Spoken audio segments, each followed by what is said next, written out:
I'm Babita Sharma. Welcome back to our special coverage of the US midterms. The first polls in most of Kentucky and Indiana have closed in a vote that's being seen as a referendum on Donald Trump's presidency. After a highly polarized campaign marked by clashes over race, immigration and trade, the Democrats are hoping to take control of the House of Representatives from the Republicans. There's a stiffer challenge in the Senate, where only about a third of seats are in play. Well, we can cross live now to Jane O'Brien, who's at a voting station in Alexandria, Virginia. Jane, good to see you. Tell us what's happening there. It's probably been very busy at times, but now less busier than it was earlier. I don't know, it's not doing too badly. I mean, we've still got half an hour to go. And to give you an idea of just how busy it has been, I can tell you that more people have voted in person at this polling station than they did in the 2016 presidential election. Now, Babita, you know as well as I do that people don't usually vote in midterm elections. So that figure right there, I think, tells you all you need to know about turnout. And across the country, something like 35 million people already voted early. So we are seeing these fantastic turnouts, not just here in Virginia, but all over the United States. In Virginia, though, where I am, the focus is very much on the House. There are 4 vulnerable Republican seats. One of them already looks likely to be flipped Democrat. The other 3 are very, very close. And these are in districts that voted for Donald Trump in the 2016 presidential election. So to even have them close tells you a lot about the mood of the country 2 years after that election. Well, you're getting a sense of what people there are telling you about how galvanised they feel with this election. As you said, turnout predicted to be very high. Well, the highest turnout we've seen in Virginia as a whole has been in these urban areas where the most competitive seats are.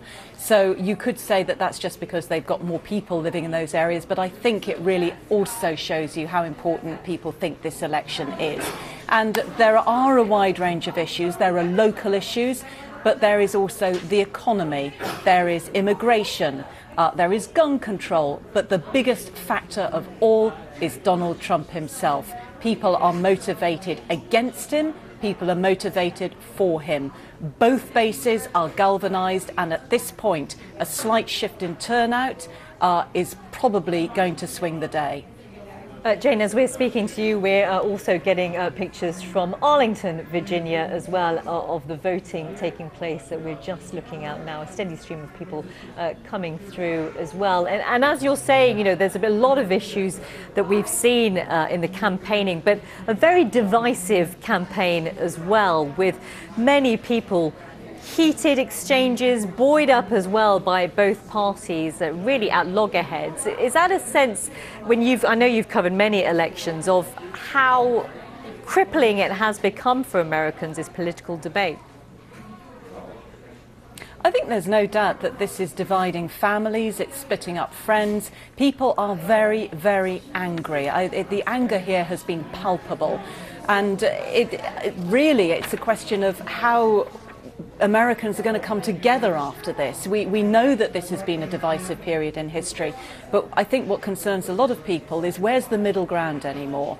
America is so polarised, it's very hard to see how the left is going to accommodate anybody from the right and vice versa. And when you have the prospect of a split government, the House being taken by the Democrats and the Senate remaining in the control of the Republicans, it really does raise the question of what can Congress actually do in the next 2 years in terms of legislation, because there is no way that Democrats are going to agree to anything that the Republicans are going to want while Donald Trump is in the White House. What's the time with you, Jane, at the moment?